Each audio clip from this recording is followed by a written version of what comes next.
ಹಾಗೆ ಉತ್ತರ ಭಾರತದ ಕಡೆ ಹೋದಾಗ ಈ ಸಲ ಮಾಡಿದ ಪಾಪ ಪೂರ ತೊಳ್ಕಂಡೆ ಬರ್ಕೊಂಡಲ್ಲಿ ಪವಿತ್ರ ಗಂಗಾ ನದಿಯಾಗ ಒಂದು ನಿಂತ್ಕೊಂಡು ಬಪ್ಪ ಅಂದೇಳಿ ಹರಿದ್ವಾರಕ್ಕೆ ಹೋದೆ. ಅಲ್ಲಿ ಕಂಡ್ರೆ ಎಂತ ಕಾಮ್ದು ಹರಿದ್ವಾರದಾಗೆ ಹರ್ಕಿ ಪೋರಿ ಅಂತ ಅದೊಂದೇ ಅಲ್ಲಿ ದೊಡ್ಡ ಫೇಮಸ್ ಘಾಟ್.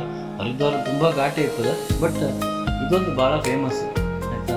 ಇಲ್ಲಂತೂ ಚಿಪ್ಪನ್ನು ಕೊಟ್ಟಿದ್ದ ಜನವೇ. ಮೀನುಕಲ್ಲ ಏನು ಅಂತ ದೊಡ್ಡ ಮಟ್ಟದ ವ್ಯವಸ್ಥೆ ಏನಿಲ್ಲ ಇದ್ದಂಗಿಲ್ಲ, ಆದರೆ ಈ ತಣ್ಣಗೆ ನೀರಾಗಿರ್ತಾರ ಒಂದ್ಸಲಿ ನಿಂದ್ರೆ ಒಳ್ಳೆ ಫೀಲ್ ಬರ್ತದೆ, ಅದಂತೂ ಗ್ಯಾರಂಟಿ. ಈ ಊರಿಗೆ ಗಂಗಾ ನದಿಯ ದೊಡ್ಡ ದೇವರು, ಬೇರೆ ದೊಡ್ಡ ದೊಡ್ಡ ದೇವಸ್ಥಾನ ಫೇಮಸ್ ದೇವಸ್ಥಾನ ಅಂತಿಲ್ಲ, ಸಣ್ಣ ಪುಟ್ಟ ಎಲ್ಲ ಇತ್ತು, ಆದರೆ ಗಂಗಾ ನದಿ ಇಲ್ಲಿ ದೇವ್ರ ಥರ. ಇಲ್ಲಿ ಮ್ಯಾಲ್ ಕಾಣುತ್ತಲ್ಲ, ಇದು ಮಾನಸ ದೇವಿ ದೇವಸ್ಥಾನ ಅಂತ. ರೋಪ್ ವೇಲ್ ಹೋಯ್ಕ, ನಾನಂತೂ ಹೆದರ್ಕೊಂಡು ಅಬದಿ ತಾಲಿಯೇ ಹಾಕಿಲ್ಲ.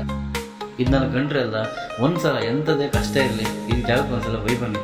ದುಡ್ಡು ಇವತ್ತು ಇರುತ್ತೆ ಹೊತ್ತು, ಆದರೆ ಇಂಥ ಜಾಗ ಕಂಡದ್ದು ಒಂದು ನೆನಪು ಮತ್ತು ಆ ಅನುಭವ ಇತ್ತಲ್ಲ, ದುಡ್ಡು ಕೊಟ್ಟರೆ ಸಿಕ್ಕುವುದಿಲ್ಲ.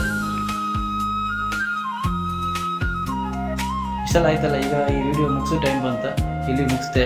ಇದು ಲೈಕ್ ಇದ್ದ ಮಗಾರ ಒಂಚೂರು ಶೇರ್ ಮಾಡಿ, 4 ಜನರಿಗೆ ತಲುಪಲಿ. ನಮ್ಮ ಚಾನಲ್ ಒಂದು ಗ್ಯಾಪ್ ಸಬ್ಸ್ಕ್ರೈಬ್ ಮಾಡ್ಕೊಳ್ಳಿ. ಮತ್ತೆ ಟಾಟಾ.